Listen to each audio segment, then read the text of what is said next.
Britain is staring down the barrel of a constitutional crisis that could rewrite its future, and the warning shots are deafening.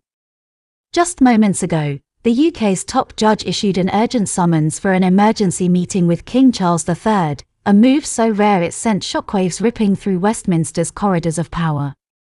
This isn't a ceremonial gesture, it's a five-alarm fire signalling that the nation's sovereignty, its laws, and its very identity are under siege. With Prime Minister Keir Starmer poised to attend a pivotal UK-EU summit on May 19, the timing couldn't be more explosive. Whispers of backroom deals and covert agendas have erupted into a full-blown constitutional uproar, and the British people deserve to know what's at stake: a betrayal of Brexit, a surrender of autonomy, and a quiet slide back into Brussels' grip. The top judge's unprecedented call to the monarch isn't just a formality, it's a desperate attempt to sound the alarm on a government that's playing fast and loose with Britain's hard-won independence. For years, the Brexit vote was sold as a reclaiming of control over borders, laws, and the nation's destiny. Yet, evidence is mounting that Starmer's administration is dismantling that mandate piece by piece, through shadowy negotiations and carefully disguised policies. Legal insiders and political watchdogs are screaming from the rooftops that the UK is teetering on the edge of a crisis that could gut its sovereignty. At the heart of this storm is the European Court of Justice, ECJ, the very institution Brexit was supposed to banish from British soil. Reports now suggest Starmer is ready to let the ECJ creep back into resolving UK-EU disputes, a move that would hand judicial supremacy back to Brussels and spit in the face of the 2016 referendum. This isn't just a policy tweak, it's a direct assault on parliamentary sovereignty and the will of millions who voted to break free. The public's been kept in the dark, but the tension in Westminster is electric. Insiders describe a government racing to lock in deals before anyone catches on. Take the so-called youth mobility scheme Starmer's pushing. It sounds harmless, a chance for young Europeans to study and work in the UK. But don't be fooled. Critics are calling it a Trojan horse, a slick way to smuggle back elements of free movement that Brexit slammed the door on. By targeting the youth, the government's laying tracks for broader immigration policies that could unravel the Brexit settlement entirely. This comes at a time when Labour's already bleeding support in Eurosceptic strongholds, where voters are fed up with being ignored. Starmer's response: double down, consequences be damned. Then there's the defence angle, and it's a gut punch. Defence Secretary John Healey's recent comments reveal plans to funnel British funds into EU defence programmes, think surveillance partnerships, joint strategic planning, and even AI coordination.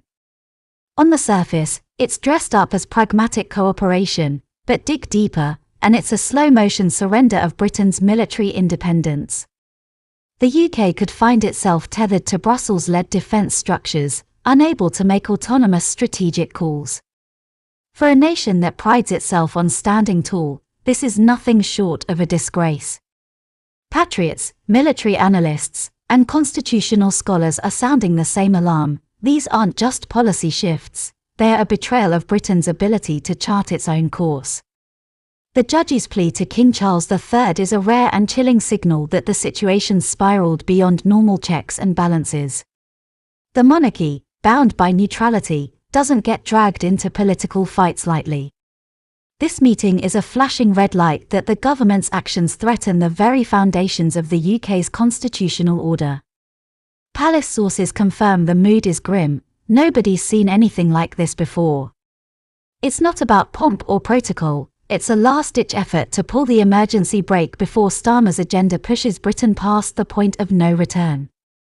As the May 19 summit looms, the stakes are apocalyptic. Starmer's set to sit down with EU heavyweights like Ursula von der Leyen and Antonio Costa, and the deals on the table could lock in concessions that erode Britain's independence for decades.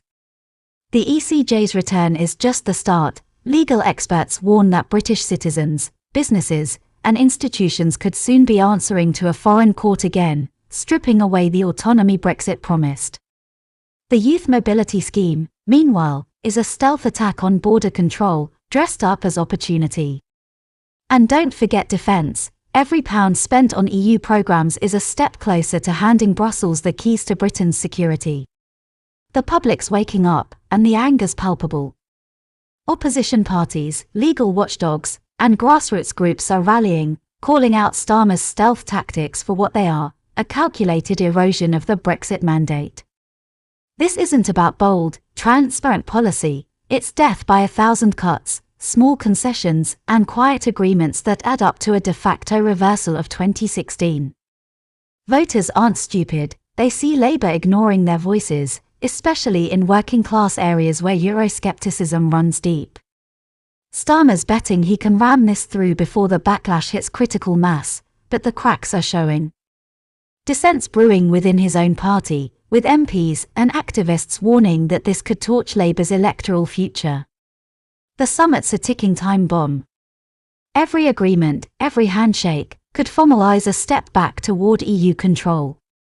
Without fierce public scrutiny and parliamentary pushback, Starmer's government could lock Britain into a future where its laws, borders, and defences answer to Brussels once more. The top judge's move to involve the King is a clarion call, a warning that the UK's sovereignty, democracy, and legal independence are on the line. The next few days will decide whether Britain holds fast to its autonomy or slips quietly back into the EU's orbit, betraying the millions who fought for a free and independent nation.